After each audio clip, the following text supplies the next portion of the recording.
friends, welcome back to another very special episode of the Film Alchemist podcast, the show where we take the movies we love, break them apart to find out what gives them their magic. I'm your host, Josh Griffey, joined as always by my surly priest who is just kind of walking around talking a lot and co-host Alex Dandino. All right, guys, before today's amazing episode, a little business. Guys, it's official.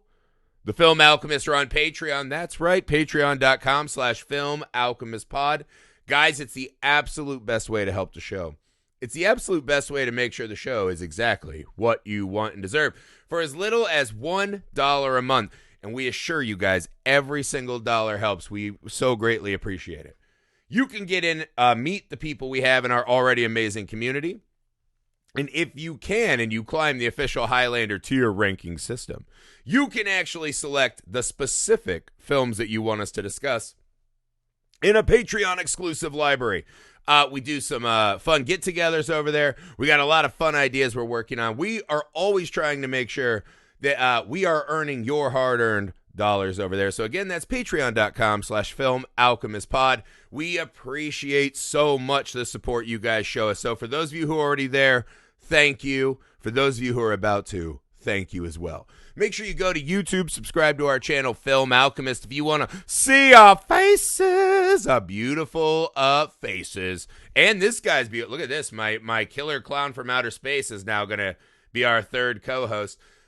So that's Fourth. Film Alchemist Nicolas Cage pillow sham. and Nicolas Cage face-off prop. Yeah, we're killing it with movie props. The email, filmalchemistpod@gmail.com. You can find us on all the socials you're on. We're there. You're there. Let's talk. We're easy to get a hold of. We love to hear from you. Also, if you'd be so kind, leave us a 5-star rating and review wherever you find the show. Helps us defeat the algorithmic parishioners that are trying to take us down. Takes us down. We're going to make them confess their sins and put us on the charts where we belong.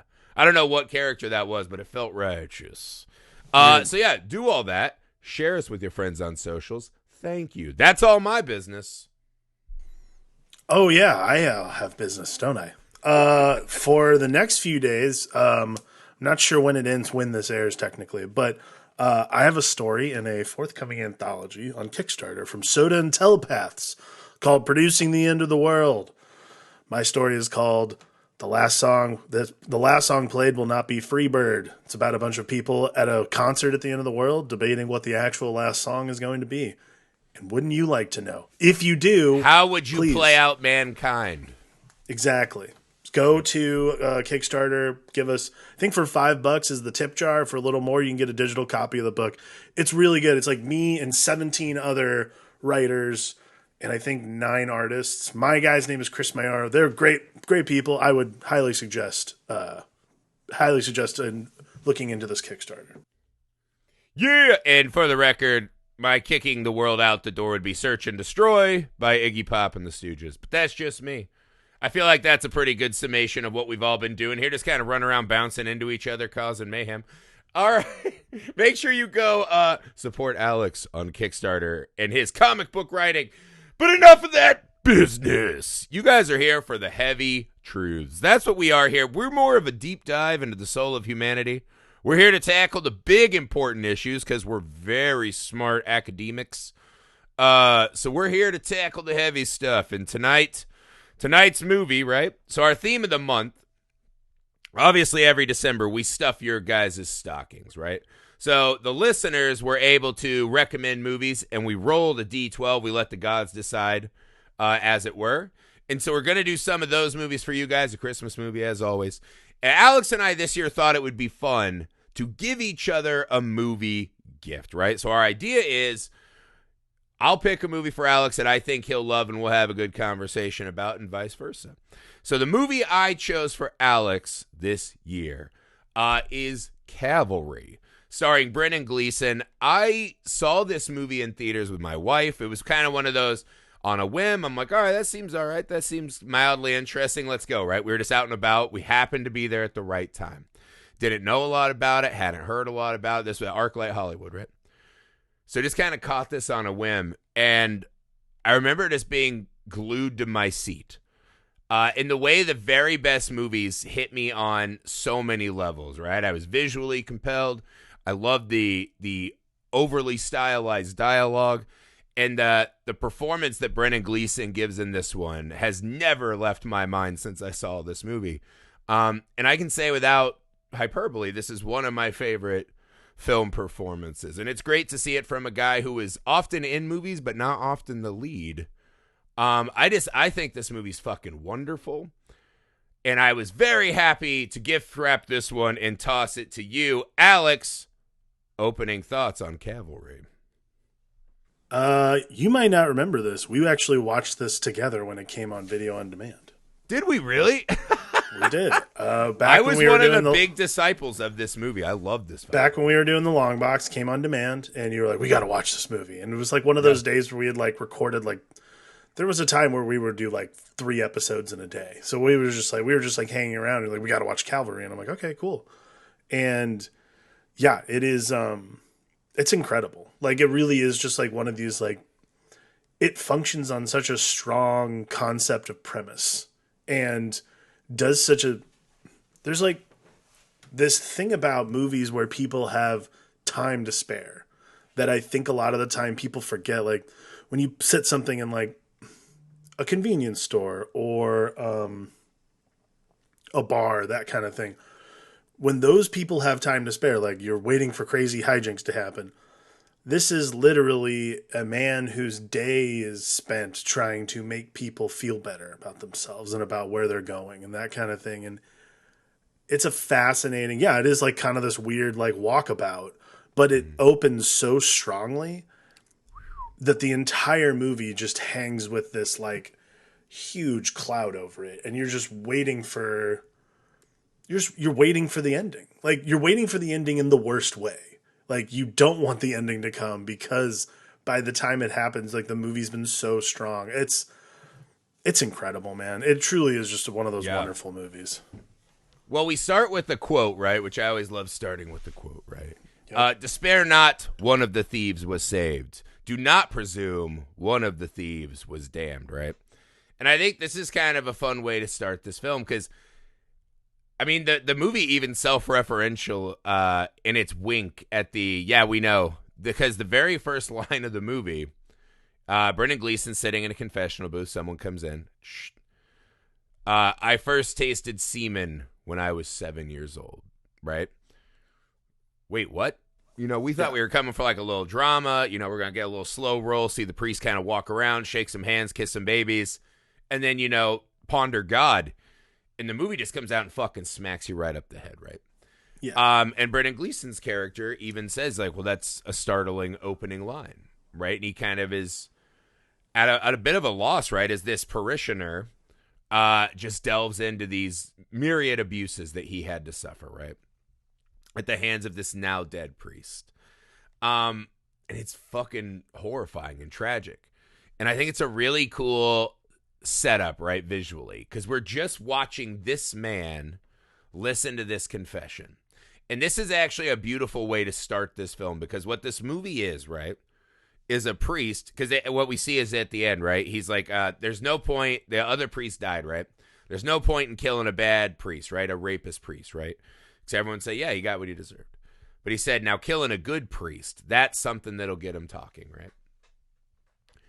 So the movie essentially is this priest whose days are numbered, right? Who has a damaged past, who's trying to find his way through the world.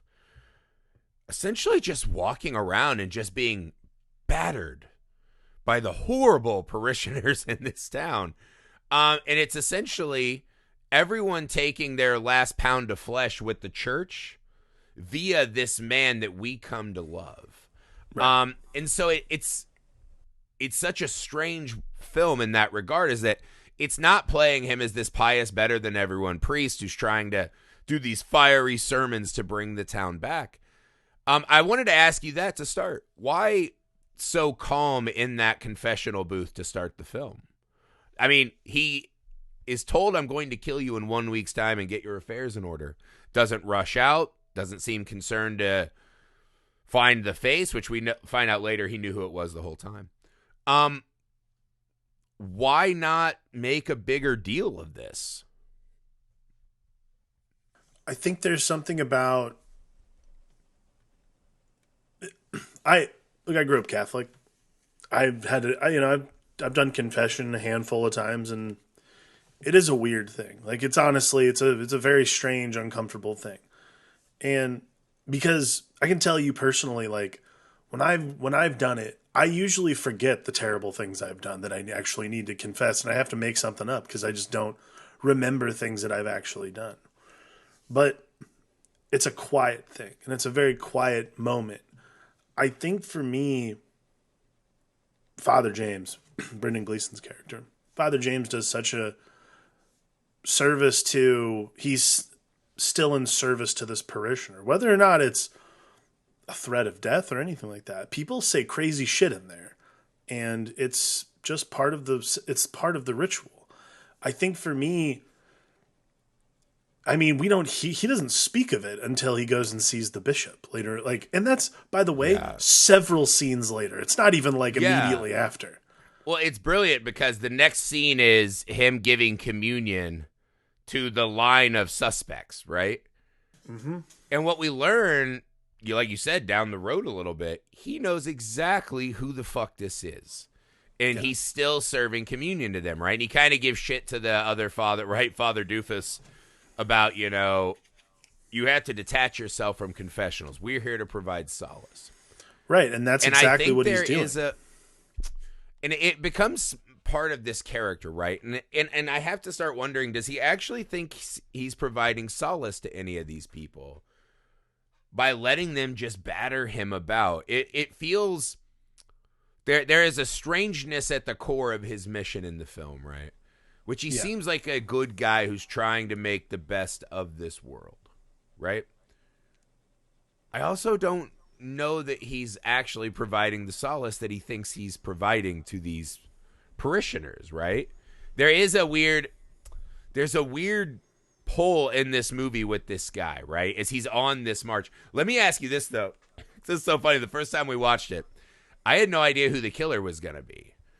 And was actually surprised at the end of the film. It was one of those, I just didn't see it coming. I didn't know who it was. Yeah. I wasn't out ahead of the movie. It's not like it's, Kaiser Soze or whatever. It's going to be one of X people. Amy, when we watched it, we walked out of the theater and Amy went, I wish they wouldn't have given away who the killer was in the first scene. And I went, wait, what? And she's convinced to this day that they did not alter the voice whatsoever and that she knew the whole time it was Chris O'Dowd's character. All right, Amy, I hope you're listening to this episode.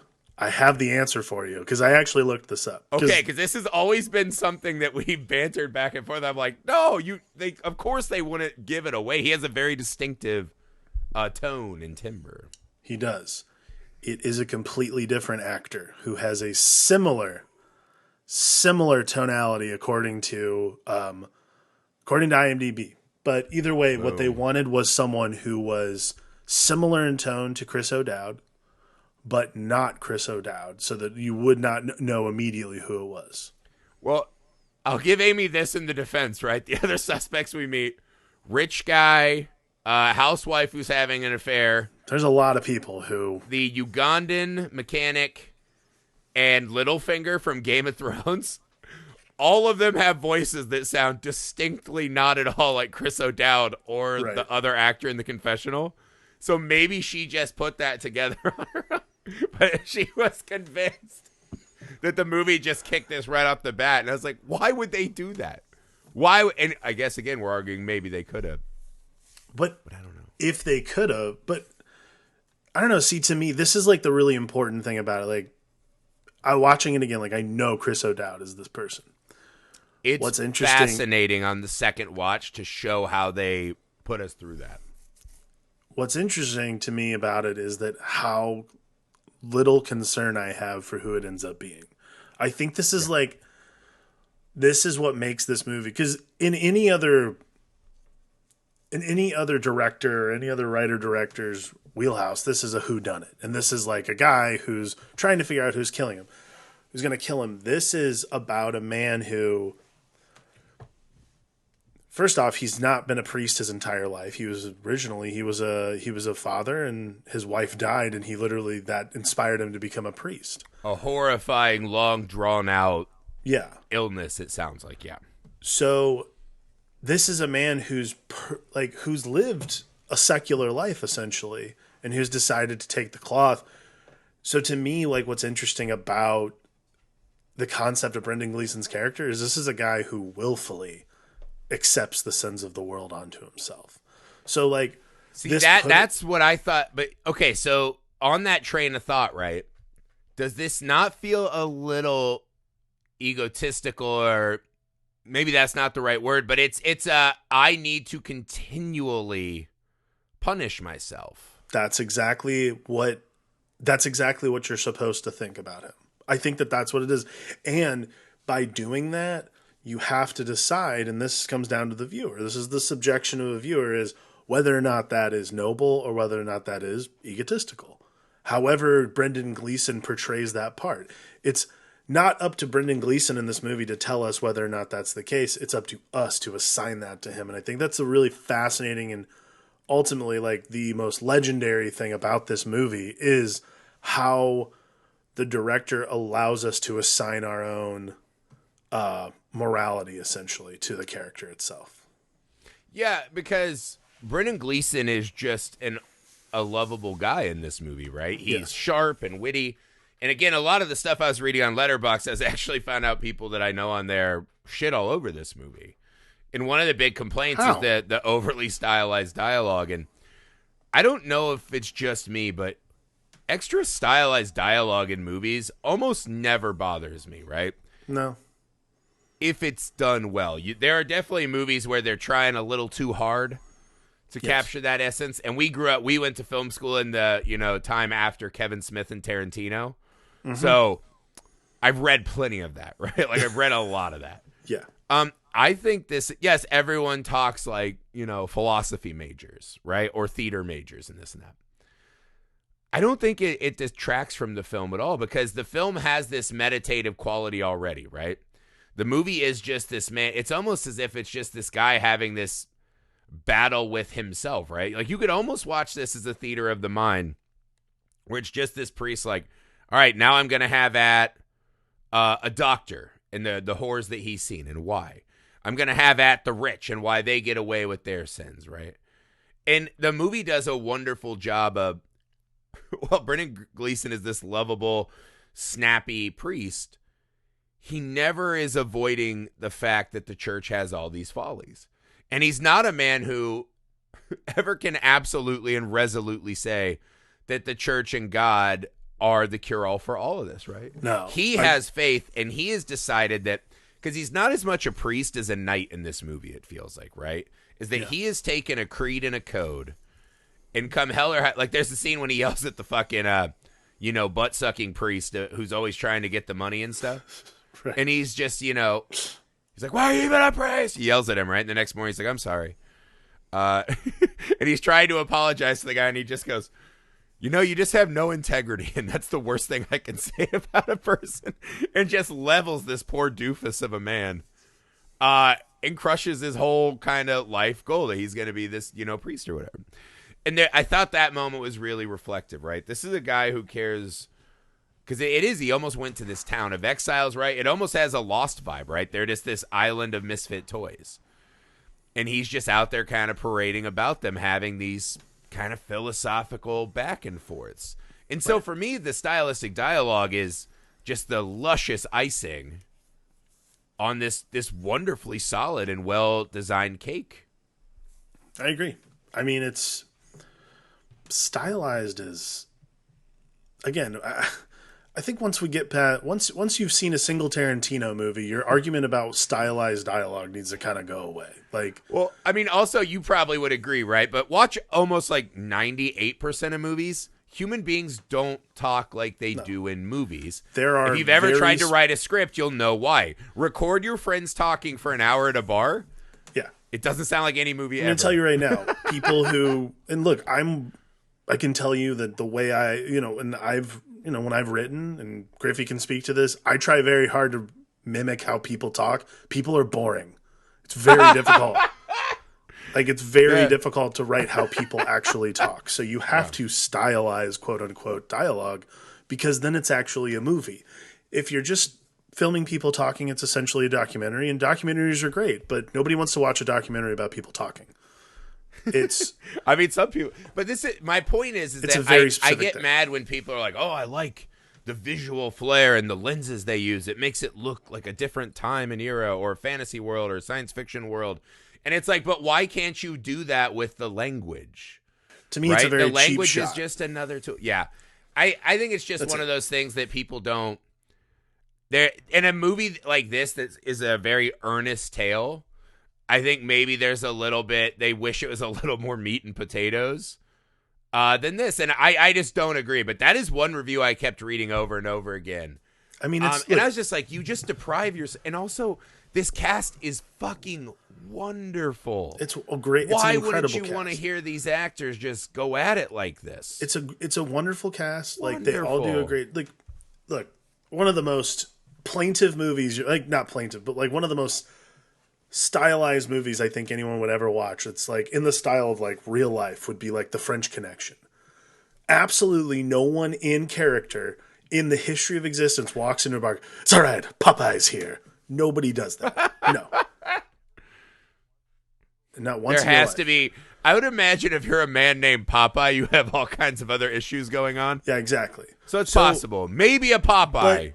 But like, have- no Rick is doing that. You have Ricks Brendan don't make Gleeson. grand entrance. You have Brendan Gleeson, Chris O'Dowd, Aidan Gillen, Isaac DeBanco. Like, you have Emmett Walsh is in this fucking movie. Yeah. You have people who are just like some of the greatest actors of our times. And you're going to tell them, hey, can you speak more like, I don't know, me and my buddy down at the bar? No, not at all. Like, that scene with Emmett Walsh when he like brings him supplies.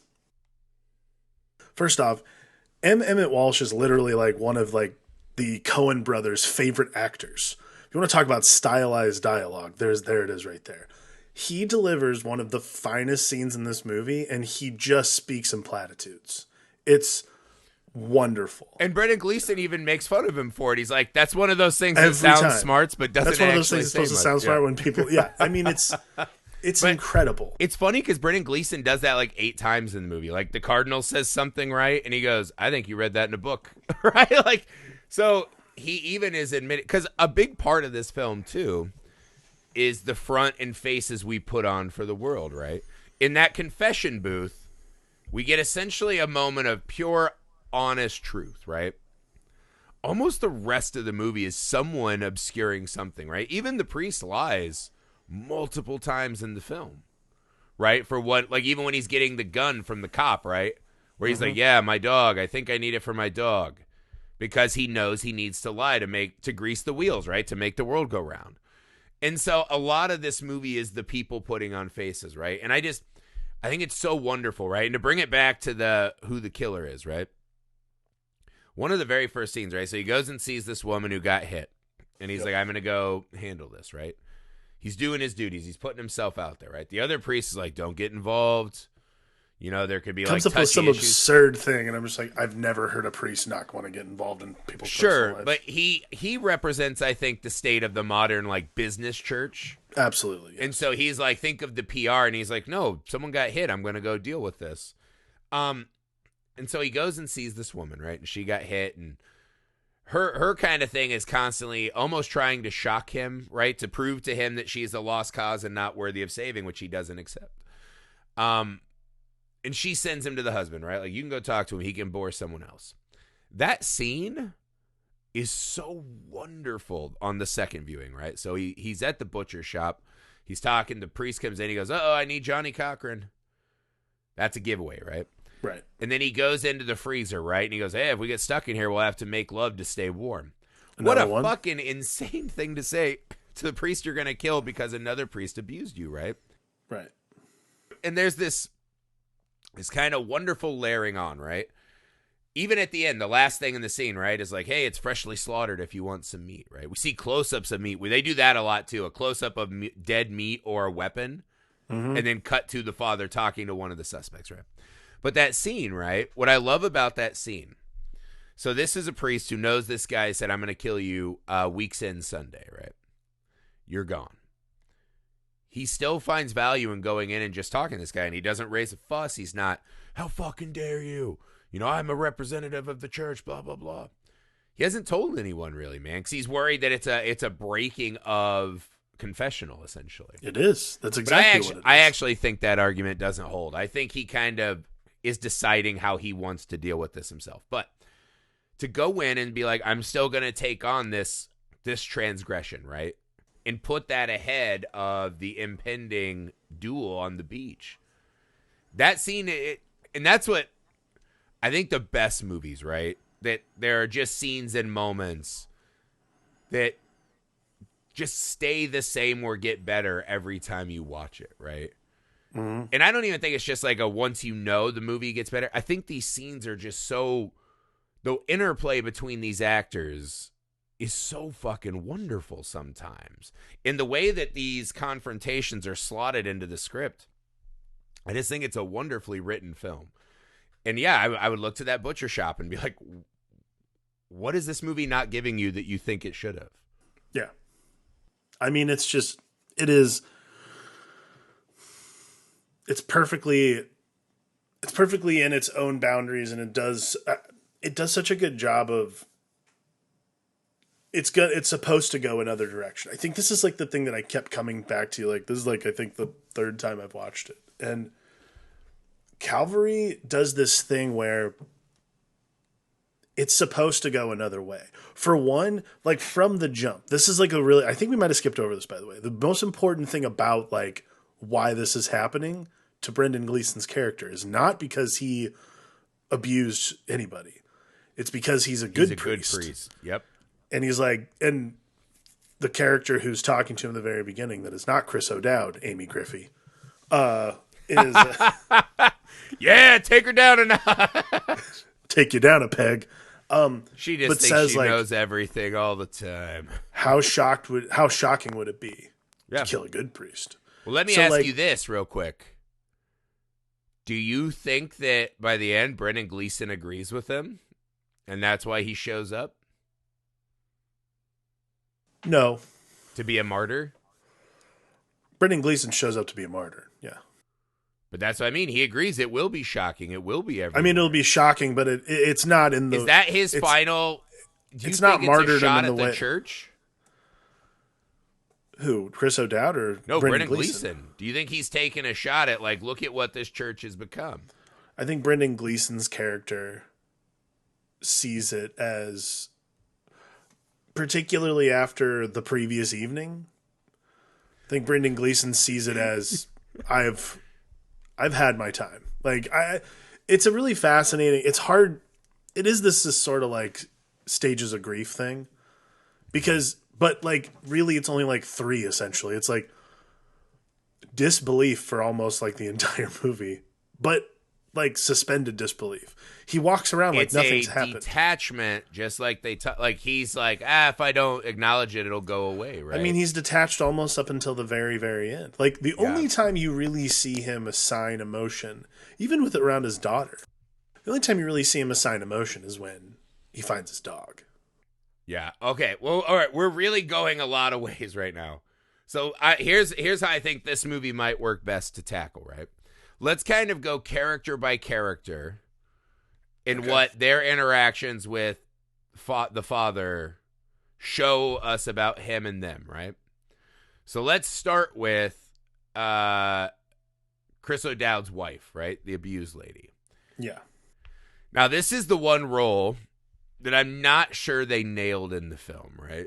I feel like they kind of play her as this typical home-wrecking, wandering eye, sex-crazed female, right? And I think they try with Brendan Gleeson to let him, I know that you're putting on a facade and that's not you. I think this is a bit of a miss, this role, right?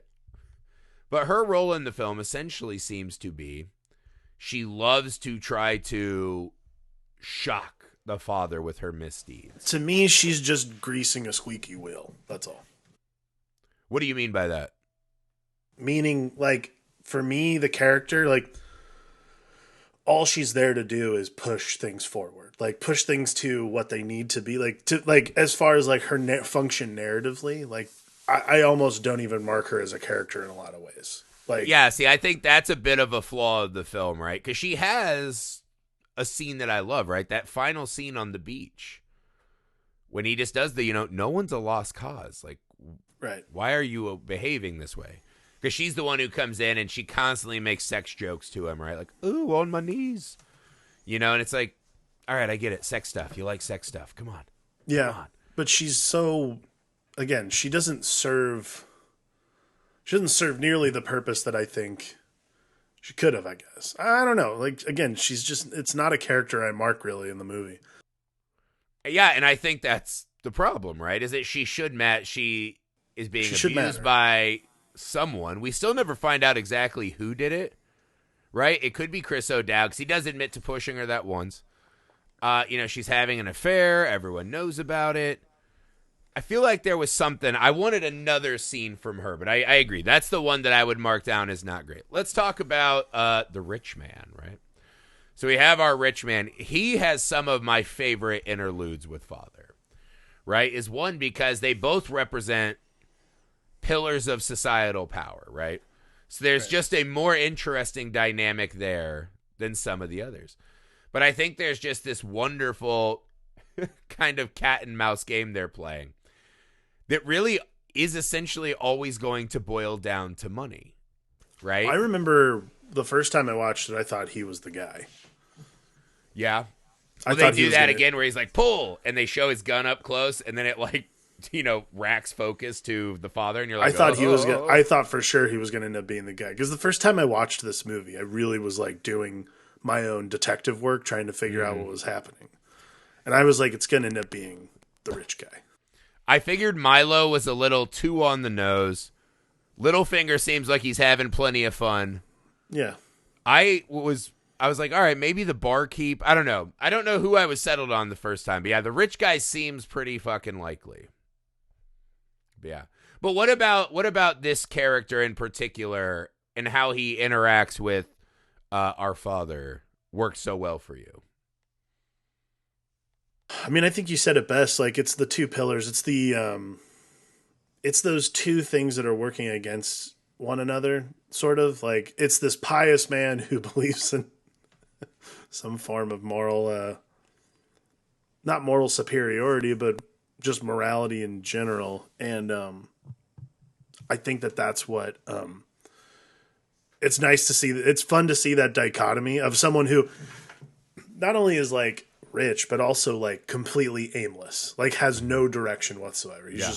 He's literally just a walking id of just like, what is next? Yeah. And how do well, I he constantly is like, look at this pen, it's expensive. Or I'll tell you what you see when you see me. Sophistication, handsome, man of influence, right? And he just right. But what I think is really fun about that character's interplay especially is that Brendan Gleeson knows that he's the exact guy the church would hold up because he can give that $100,000 donation. And he fucking knows, right? And at his very core, he seems repulsed by this man. He seems to actually hate him, right? This man who lost his family, doesn't care, right? He has all this money. He has committed financial crimes, but like he says, there's no punishment for men like us, right?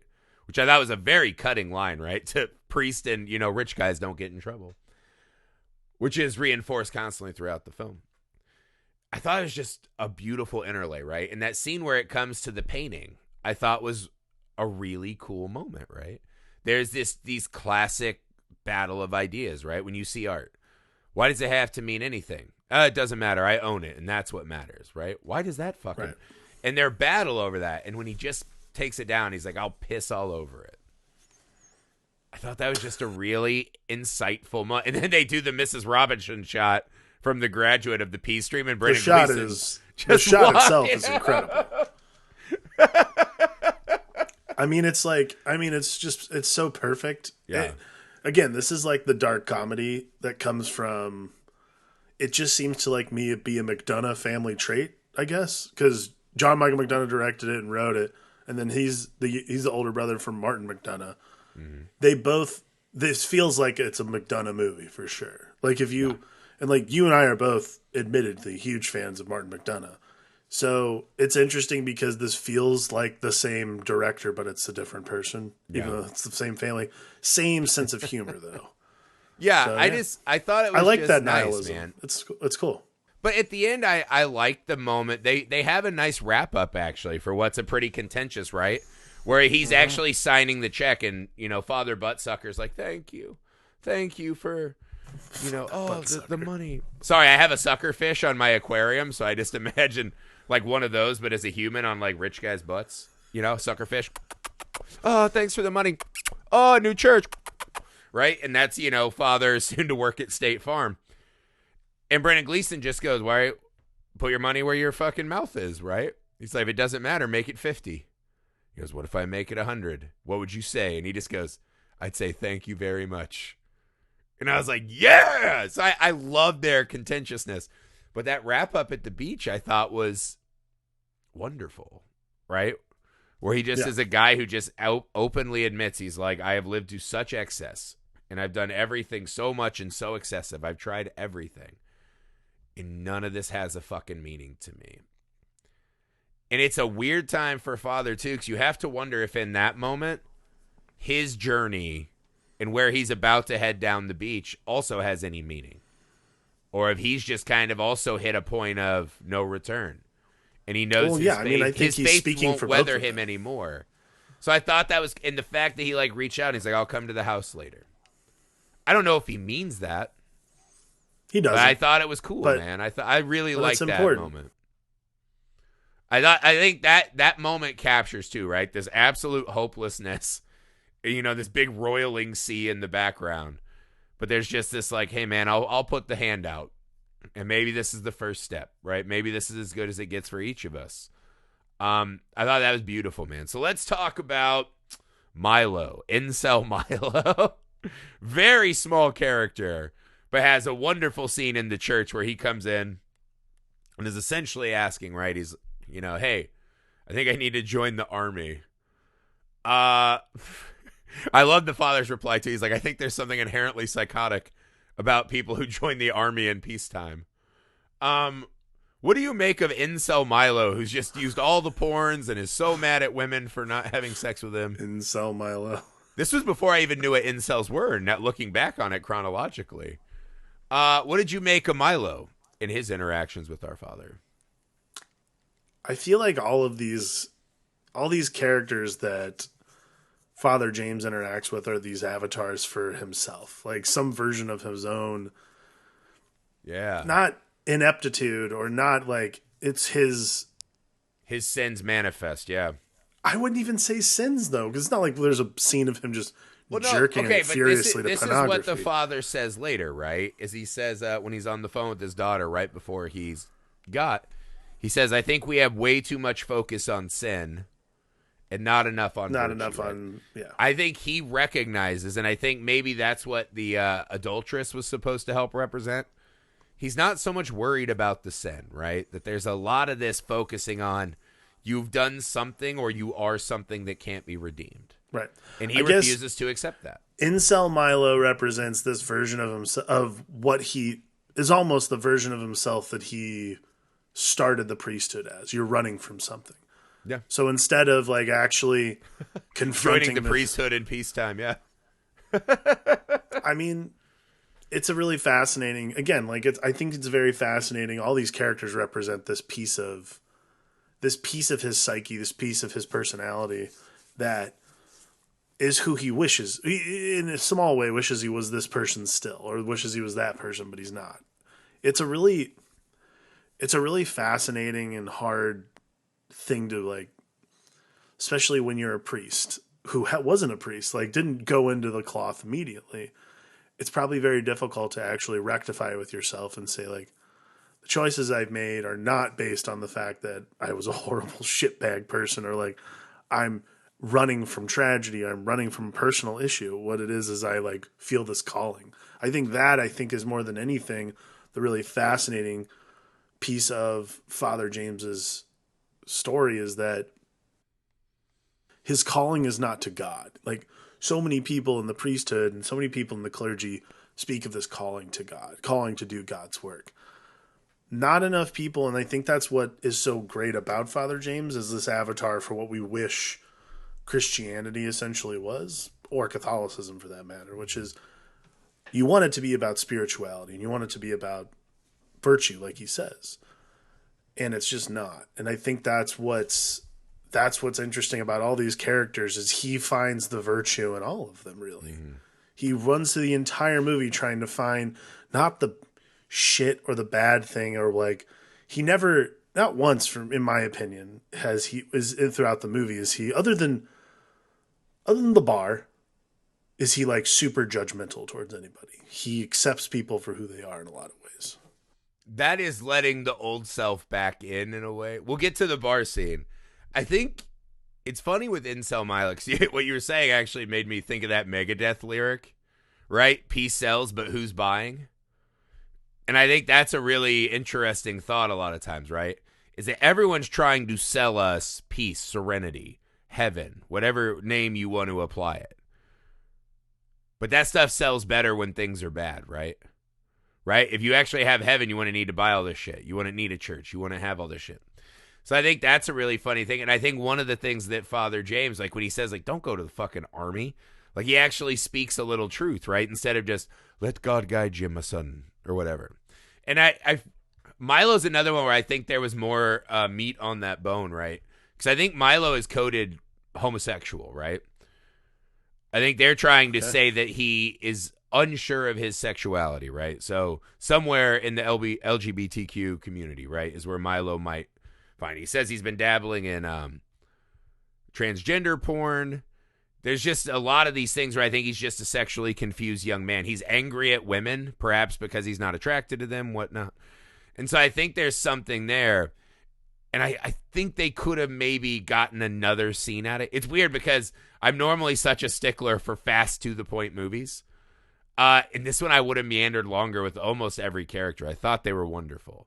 But I thought Milo was funny because Milo brings out this thing, right, where the priest is trying to speak wisdom to this youngster who is just not hearing it. And then as he's leaving, he's like, well, thanks for making time to talk to me. I can't say that it's been helpful, but sometimes it's good to get these things out in the open, I suppose. And I was like, that's kind of a sentiment for his entire journey in the film. Absolutely. Right? I'm not sure that any of it's helpful, but I do think in a way that him allowing people to fight with him about the missions and the priest and all these things, it is good somewhat to get that shit out in the open, right? As we learn as the movie goes on. Who else do we have? We have Littlefinger. He's like, not a great character. Right? Not a great character. Or how I can't do his accent. The atheist doctor. It's so. By the way, what is that accent even? I don't think Aidan Gillen is that Irish. He's Irish, but he's not that Irish. But man, it is a thick brogue he throws on for this one. I mean, you're describing his voice like a Scotch, like it's peaty and has like campfire notes. I mean, it is like 50-year-old aged barrel of Lagavulin. It is. Yeah. It's there, so man. I think the atheist doctor is a great mashup against our priest. What about Littlefinger in this film? Did you enjoy so much? The accent? No. For me, Aidan Gillen's character in this movie is he tells that fucking story, which is just that story is amazing. What a fucking monologue. I mean, it's about a boy who's just fine, right? Goes in for a surgery. The anesthesiologist, or whatever the fuck he said, the anesthesiologist, right? The anesthesiologist messes up. And so this boy becomes paralyzed, deaf, dumb, and blind, as he says, right? And he kind of talks about it. He's like, imagine waking up that boy in the fucking pitch black and hoping mom and dad can come save you. And you're just trapped in this fucking tomb that is your body and mind. It's fucking unbelievable, and it's devastating. Scared the shit out of me, honestly. Yeah, well, even the father just gets up, and he's like, what the fuck? He said, why don't you tell me a story? And he gets up like he's going to whoop some ass. And fucking Littlefinger takes the karate hands. Yeah. I was like, all right, that's weird. Of course that guy does karate. But I think he gets to this point, right? Because this is one of the like 3 or 4 characters that really make a really, give him something that is impossible for him to grapple with, right? Why does that kid have to suffer like that? And as a doctor, seeing that all the time and seeing the frailty of why that this is the way we are and how these things afflict certain people, good people, innocent people, it's really hard to keep a faith. And so I think he provides this really, and again, he's just such a smarmy, hateable man, right? Yes. He plays he's it like brilliantly. Brilliantly shit doctor. Like, just incredible. But it's this is the thing. He's not just needlessly shitty like he is in some of his other roles. It makes absolute sense that you'd see a priest and be like, yeah, fucking, okay. You're helping out. I'm the doctor fucking telling that boy's parents the state of his life, and I'm the shitbag because I do a little cocaine to blow off steam. Like, it makes perfect sense that he would fucking be mad at this guy, right? Yeah. I mean, it's just, he's the person who can do, he's this version of, he's like another version of a priest, essentially. Like, it's a doctor, and you assume doctors are upstanding and good people, and they would never put themselves or others in harm's way. And then doing stuff like telling horrible stories like that, drinking, doing blow. It's just one of those things where, you see this part of your life where you're like, I could be a shitty person. And probably, like, he's still a doctor. Like, I think that's the thing, is it's like this version of almost jealousy of, like, being able to be a shit person. Well, I think there's a fun thing in that. You're in a level of authority. Right? You're in a place that people trust you. But that's when we only see him when he's at the bar blowing off steam. And in that moment, it's wonderful. We see him at the hospital once. Right, but that's what I mean. He's not doing blow and drinking and fucking dudes' wives at the hospital. He's like, I'm going to go in and, put this dude down. I'm going to turn him off life support. This husband or whatever. And I think in that moment, it's really funny because that's when Brendan Gleeson lets his guard down, right? He's the father who's going to help, the churchly authority figure. And in the movie, he almost never gets out of character. Littlefinger does, right? Where he's like, over here I'm doctoring, but when I come out here, I'm going to have a lot of gallow humors, and I'm going to try to fuck, and I'm going to live this more hellraiser-y pleasures of the flesh because I see how fallible that shit is.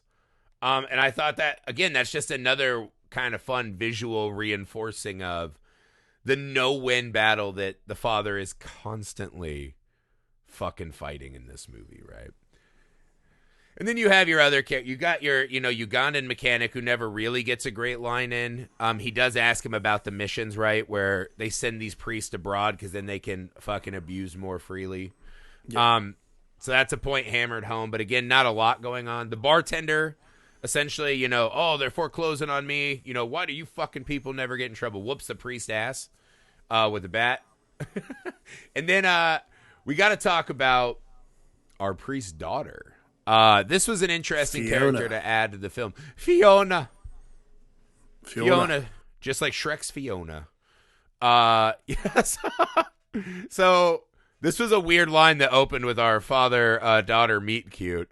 When he goes, oh, you made the classic air. Right? The classic air. You cut sideways instead up and down. It's like, that's an intense way to talk about this. Weird to talk to your daughter that way. It comes in hot, but I would say their relationship really blossoms. And is the heart this film dramatically needs. It's kind of a head and body assault on the idea of anything in life being good. And I think she's our one, right? And she's not flawless. She's not this, woman in white. She has seen some life. She has been hurt a lot. She finds it hard to cope and bear with things, as we all do. And I thought watching their relationship to where they eventually get to the point of honesty and can both admit how not great they've been to themselves and each other. I thought the movie desperately needed this at its core. What did you think? Yeah, I mean, I think this is the aspect of This is the aspect of the story that's just about forgiveness. And this is a lot about not just Father James forgiving himself or forgiving anybody. It's about him receiving, like, this is the only transaction in the movie between Father James and any other character. Everyone else is just shitting on and shitting on and shitting on, and just he's taking all the grief onto his shoulders of the world.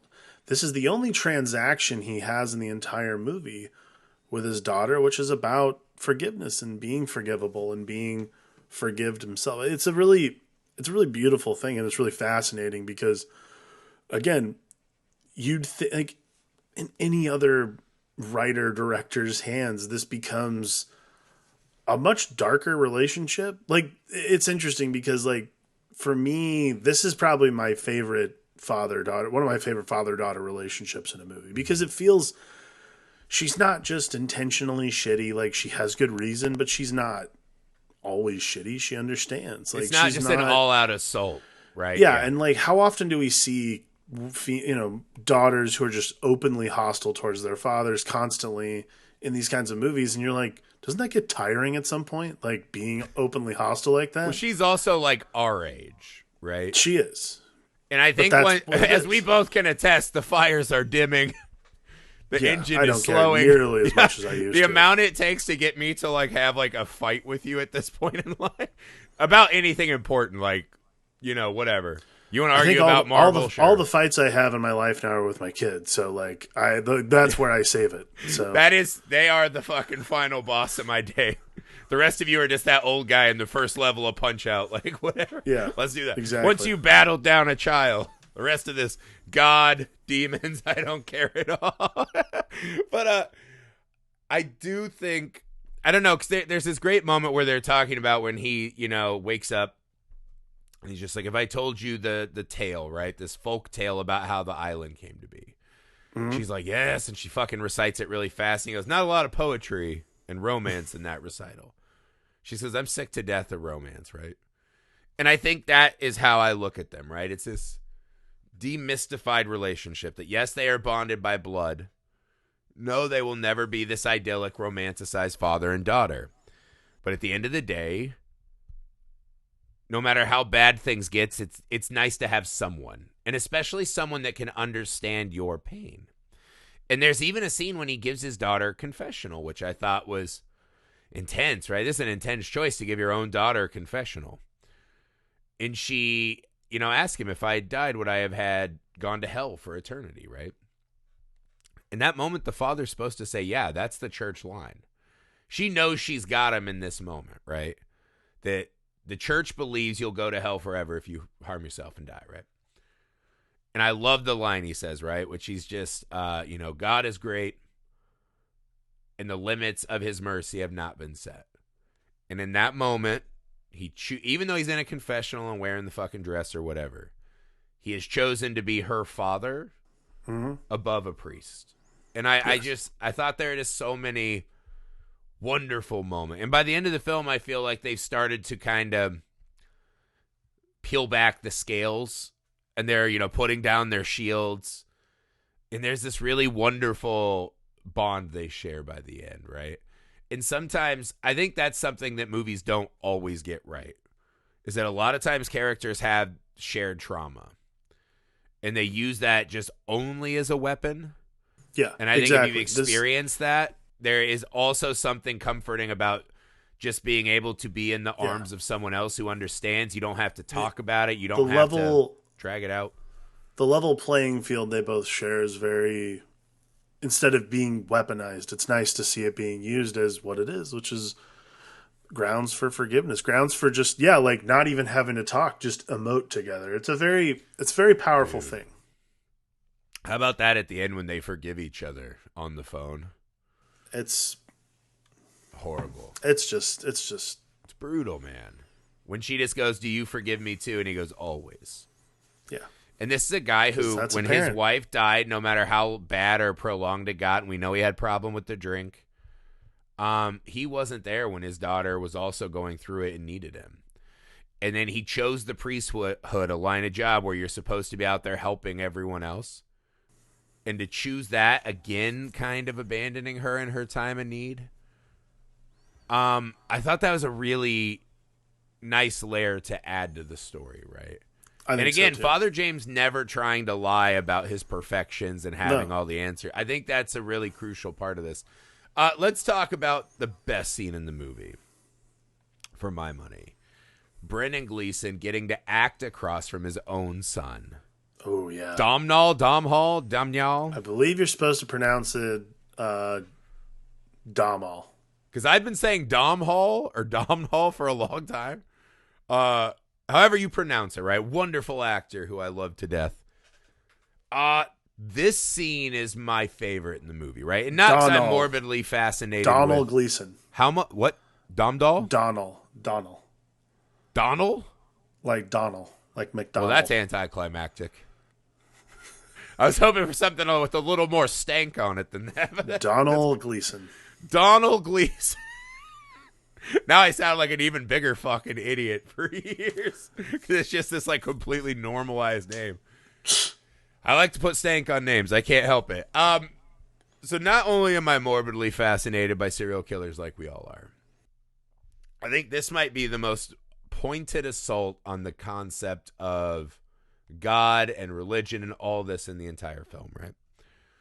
So he's a former pupil of the father. So perhaps the father was a college professor. We're not exactly sure where they met, right? He has killed and cannibalized several young girls. Mm-hmm. He calls the father in. He wants guidance and help, right? And the father answers the call because that's part of his job. Now, not only is it just cool to get to watch a father and son act against each other like this, and it is beautifully acted, I thought this moment was a wonderful, wonderful microcosm of what this movie would do, right? If I was going to show this movie to someone, I would probably show this scene, even though it doesn't have the humor, but I think it really gets at what this movie does well, right? When he's sitting there and, you know, the pupil, you know, is like, oh, I'm a monster. Do you see a monster? And he just, you know, what does a monster look like? And he starts talking about the cannibalism and this and that. But he gets to this point, right, where, he, you know, I don't think you fucking feel any guilt. Why do you keep calling me here? And he says this soliloquy, right, about God made me, right? God knows me and understands me. That's a devastating thought, right? Because that's something, if you're a priest, you have to square that. That this person, right, is a person, was created by your loving God, did these horrible acts, won't tell them where the body was, and cannibalize them. And that, he calls him there because he wants the last second repentance, right? The loophole in their fucking, you know, legal Costco. The loophole in Catholicism. Yeah, the heaven Costco, right? Dogma is about that too, right? The last second, you know, I'm in the club. The loophole in Catholicism is you can be forgiven at any time for all your sins. Yes. And you need butts and seats and you need people donate. Anyways, not to get on that tangent again. We already did The Exorcist. We'll lay off the priest. But it is a fascinating thing that I think a lot of us struggle with that, right? If you struggle with the idea of God and faith and people of faith in your life, you know, you always see those Riley commercials, right? Help kids with cancer. I'm like, why the fuck, if there's a loving God, do we have to fix kids with cancer? Why is that a fucking thing? That's not right. You're not an all-loving, you know, compassionate God if you do that. Give us old people cancer, right? You know what I mean? Like, give it to someone who's like 80 and had their run. Don't give it to fucking children, right? Like, it's really hard when you read these tragedies after tragedies that, you know, happen to young and innocent. It's hard. And so not only does this guy kind of mock that, right? But he says he wants repentance so he can go up to the God who made him, who will forgive him and understand him, so that he can go to heaven and wrap his arms around the girls that he murdered and ate one more time, but without the dark desires. And that was a staggering bit of writing, I thought. What a fucking vile and disgusting sentiment. Yeah. Delivered perfectly from this serial killer. Man, I thought this scene was a powerhouse. What did you take from this scene? I mean, it's these. For one, it's one of those things where you're like, do you just like get up and hug your kid at the end? Like when they call cut, do you be like, that was amazing. I love you. Thank you for being my son. Like that. I mean, it's Or Brendan like, Gleeson's just like, you sicken me. He's like, Dad, I'm, stop being method. Stop. I mean, it's just one of those, it's an incredible piece of writing for one. But I mean, the other part is it's the hardest question to wrap your head around. Like, especially, and I think more to the point as a priest who did not come to the clergy the way many other people do in their youth. How do you justify these fucking awful people that walk amongst us, you know? No. How do you justify When you any become of a priest, you take ownership over all of us as creations. right? How do you shepherd the most wayward of your flock? Mm-hmm. And that is the, I mean, and you there turn around, you right see there. your flock is fucking, one of the sheep has just hooved the other sheep's throat opens, eating it butthole first, because that's how things eat in wild. I didn't know if you knew that. I did. Thank you for That's a telling me nature that. fact. That's where the softest entry points are. Wow, thank you. That was gross. You're welcome. The more you know. Shooting star. But I mean, it's just one of the. It's a really hard thing to wrap your head around, because that's not anything that. There's no other character, obviously, that Brendan Gleeson's dealing with in this movie that's like that, but it's the only character that's going to tell him the truth about what he is. And I think that's the hardest thing to come to grips with when you're trying to be a good person, like Brendan Gleeson, when you're trying to be a good priest, quote unquote, someone who's made mistakes and can own their mistakes and so on and so forth. When you're dealing with someone who's not made mistakes, but committed horrible acts, sins against not just God, but just like basic common human decency. Mm-hmm. And when you're sitting face to face with it and it's someone who, in my opinion, is not just wants the loophole. Well, he pulls the card, and the father on some level has to be like, fuck. That is exactly what that's for, right? And that's says exactly later, what it is. And the most wayward people need help the most. He gives them the, if God can't understand you, I don't know who could. Nobody can. Exactly. And I think that's so let me get to this, right? Because we're kind of eating up the clock here. Let me ask you one of the more pressing questions, right? Because we still have to talk about the widower, because she's the one she's the only one that gives him shelter from the storm, right? She's another person living in actual true faith, or at least a faith that he accepts. That she's, her husband died. He was a good man. I feel more sorry for the people who've never lived and loved, right? The better loved and lost and whatever, blah, blah, blah. She gives him like a real boost in the arm, right? Mm-hmm.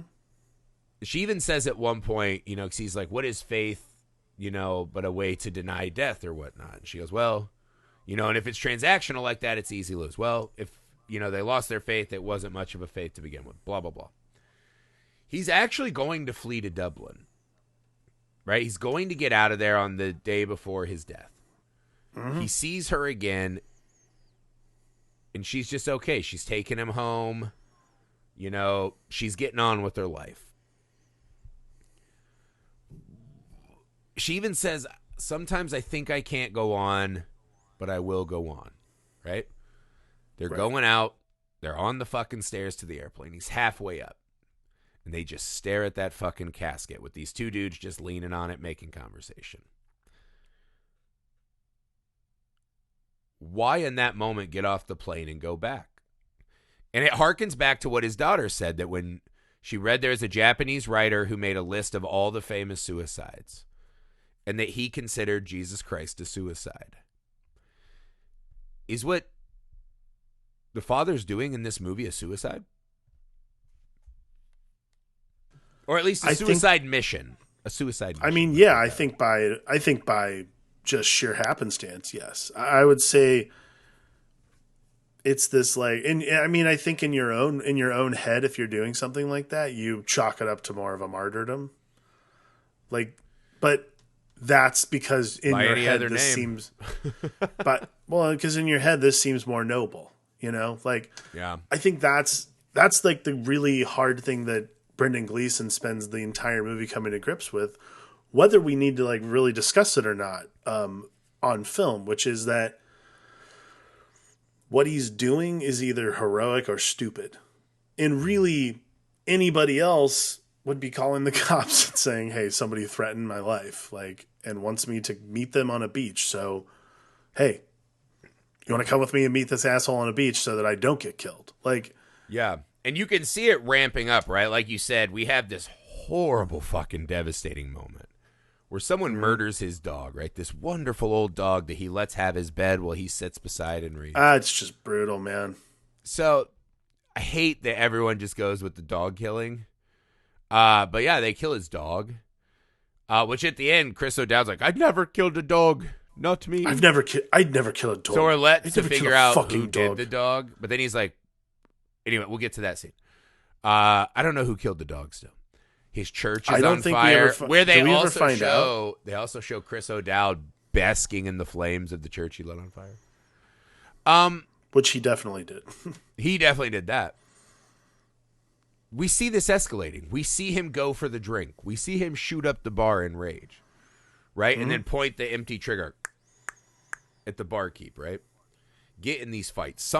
He's broken. He's about to break, right? Because there's this odd moment. He comes back, right? He's on his knees. He's like re-armoring up in the priest shit, right? Because before he's out there in like a fucking sweater. He's got his leather jacket on at the airport. He gets back into the character, says his prayers, packs all his shit, right? Why? Right. Why? What is the merit of this, right? Is he here on this earth to actually help and make the place better? Because right? That's his stated mission. When he goes to confront Chris O'Dowd, does this feel like that's part of his mission, man? He's doing exactly what he's been doing the entire movie. To a fault, which is you accept any and all the sins of the world. So if you, as a clergyman, have to take the sin of another clergyman who couldn't keep their fucking hands to themselves, the noble thing to do is to do that. And I think that's what that's what he says in his mind. I mean, me personally, I would find that fucking guy and let him shove needles through that guy's balls. But like, that's me.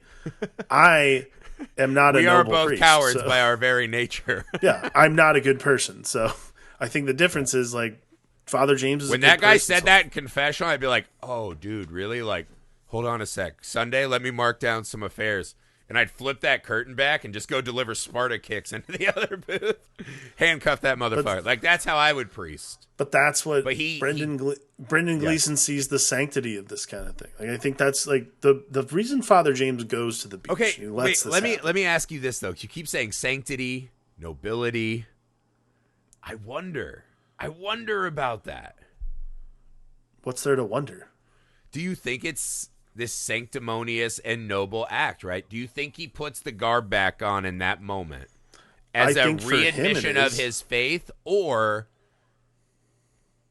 because he knows that it won't be the same if Chris O'Dowd doesn't see him in the old school dress? You are almost... This is almost the exact argument that Chris O'Dowd has at the beach. He's like, it's a cynicism thing. Like, it's a hard-earned cynicism. If you want to be a cynic, that was a great line too. If you want to be a cynic, yeah, absolutely, it's bullshit. Like, this is all this false modesty nonsense. If you want to imagine, as I feel like John Michael McDonough wanted us to, or Michael John, I don't remember what it was. I think it was John Michael. John Michael McDonough wants us to. Is that this is the last good priest, and he had to die for someone else's sins altogether. I wonder if they're saying though that maybe there are no good people, good priests, and that we're all just shades of gray, right? There's a really strange moment where when he falls asleep, right, he sees a vision of all the different possible suspect characters in shining bright white suits, pointing guns at him, right, like the Boondock Saints shot. Why are they in sparkling white? Right? It's almost like they're his like harbingers to the afterlife in heaven. Because this does feel almost like he's ready to be out. He's ready to be done. I mean, they're all wearing white because, it's a good contrast color on film. How dare you? I mean, I hate to be that guy, but it's just a great. I mean, it's a How good dare visual. you? Why not red? Why not red? Demon color. No, because they're going to be his little personal angels and send him out of this fucking hellhole. He takes on their sins, so he's their angel. So therefore, they of course are in white because he is they're his angels by proxy, allowing him to feel noble in this way. Maybe. Yeah, I don't know. There's something maybe, and it could Again, just be. it's all. I could be guilty of falling in love with Brendan Gleeson, and I didn't want him to. This is exactly what I said at the top of the show. This is a movie that does such a good job of being completely subjective to the viewer. You either buy into what Father James is doing, or you don't. And you spend the entire movie trying to figure out how he can get out of this, or you realize that this person is going to allow this to happen simply because he feels it's the right thing to do as a member of the clergy, as anybody. Well, even up on the elbow, shot in the belly is just like, it's not too late. Just stoic as fuck. Like almost to a fault, right? Where you're like, he would be in more agony. He won't turn his face. Tells the altar boy to bail. Like it is But no then back to character, right? I think maybe I was just so forlorn that had to go down. And that you spend the whole time, every time you watch it, even though you know it's coming, trying to use the Jedi mind trick to change It's a dark this. cloud that hangs over the entire movie, and that is what makes it such a thrilling watch, is because you know what's going to happen. There's absolutely nothing. It is almost as sure as death and taxes. It is death and taxes. Yeah. You know what's coming. There is what he says, right? When it's like, when your dog died, did you cry? Yeah. Did you cry about when you read what happened to me and the other kids? No, I felt detached from it. So that is kind of a, hey, I'm here to tax that ass for all the sins. You represent the organization. And I think there is something poetic in the unfairness of that. Is that why does this good man, the world's a better place for this man, we feel like. We want his daughter to have him, right? Why does he have to pay for that shit? And maybe that's an intention. Maybe that's a design, not a bug, right? Is that they want us to feel this rage and anger, right? That maybe it is always a mixed bag, right? The good people mixed in with the people trying to take advantage and do bad things. It's fucking brutal. It's just brutal. And then we scroll through all the characters, the human wreckage of all these other people, unhappy, left behind, right? And you're like, he could have helped. He could have helped, even though he hadn't yet. For every Father James, there's a Freddie Joyce. It fucking hurt, man. It is like one of those, like an imaginary character death that like actually hurts your soul. It does. This is one of mine, man. I really love this guy. I love his flawed but honest approach at trying to do better, right? There's that wonderful moment when he tells his daughter, right? And she's like, tell me you'll always be there. And he goes, I'll always be here. And he touches her heart because he knows he's not going to be there. And I think maybe that's something that does bother me to this day, is I hate the fact that he knows he's going out there to do this, and that I don't think it makes the world a better place in any way, shape, or form. And so we're there to provide solace doesn't cut muster with me. But again, he made his choice. I have to ask you, what do you think she says to Chris O'Dowd when the camera cuts to black right after she starts crying?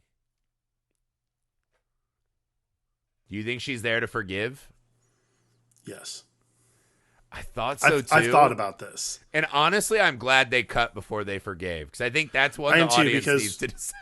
Because I am never in a forgiving mood. We're not in a forgiving mood at the end there, and we need days to think about that. And then you come to the conclusion she probably says, I forgive you. Yeah. I feel that way, too, man. It's so good. It's just it's a just lot. Such a good movie. Thing. Yeah, I've read a lot of the complaints online and this and that. To me, it's a movie that just starts wonderfully. And I think both visually and in construction and in dialogue and in performance, I just love sitting in this world, right? Does this world feel hyper realistic? No, right? These are avatars taking on these bigger real world issues, but in heightened, almost soap opera like caricature at times. It doesn't bother me because while you might say, the dialogue's false or this and that or whatever, the sentiments and emotion behind it ring absolutely true. It feels every time real. I watch it. It's real. I love the heart of this movie. And honestly, for the rest of my days until I die, right, I will cherish this Brendan Gleeson performance among one of my favorites of all time. I'm a guy who used to act a little bit. Don't do that anymore. But when you see something like this where the right actor just finds the perfect part, and he's not having to do like a dramatic makeup transformation or this and that, he just so perfectly becomes this character. It was actually written specifically for him. Yeah, and it's just this perfect blend. I will forever cherish the fact that this exists in the universe, man, and I wish more people would watch it and enjoy it. Hopefully, all of you watched it and enjoyed it with us. A present to Alex. Hopefully, a present to you guys. Merry Christmas indeed. Merry Christmas. That's it for Calvary. I hope you guys enjoyed it as much as we did. Truly one of my favorite films. One of my 5 stars on Letterboxd. I have this one of my top tier movies. So glad we finally got to it. It's been on my list since I made the very first 20 films I wanted to talk about when we decided to start a movie podcast. It's been on there for a while. It was one of the first 20, and I think we probably still have over 10 of them we haven't gotten to. It's scary to tackle your favorites because you want it to be that good. All right, guys, as always, stay tuned. Lots of good stocking stuffers. Alex's gift to me, a Christmas movie. We're going to finish the year strong. So before we get out of here, guys, again, that's patreon.com/filmalchemistpod. Every single dollar helps. Thank you. So go over to Patreon, join the fun. The YouTube is Film Alchemist. Subscribe there. Leave us a 5-star rating and review wherever you find us. The email is filmalchemistpod@gmail.com. And make sure you go into the show notes and find the description for Alex's Kickstarter for producing the end of the world. Right. Alex is a writer in there. The story is fantastic. Make sure you guys get in on that. Until next time, for the Film Alchemist, I'm Josh Griffey. I'm Alex D&D.